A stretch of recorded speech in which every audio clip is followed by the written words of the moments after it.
Өспүрүм куракта организмдин интенсивдүү өсүүсүнөн физикалык жана окуудагы болгон талаптар күчөгөндө организмдин темирге болгон муктажы жогорулайт.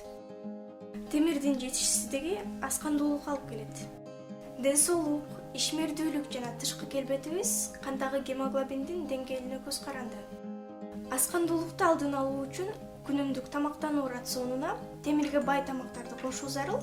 Алар эт, боор, балык, кургатылган мөмө жемиштер жана жашыл жалбырактуулар.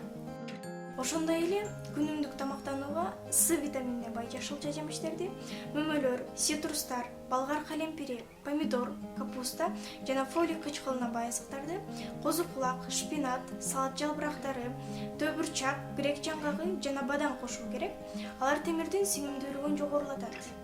Өспүрүм куракта пайда болгон аскандуулук узак мөөнөткө чейин таасирин тийгизиши мүмкүн.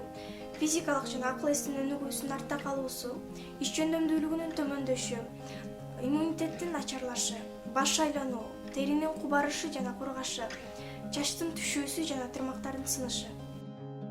Саламаттыкты сактоо министрлиги өспүрүм курактагы аскандуулукту алдын алуу үчүн темир жана фолий кычкылын камтыган дарыны жумасына 1 жолу, 3 ай ичинде жылына 2 жолудан колдонууну сунуш кылат.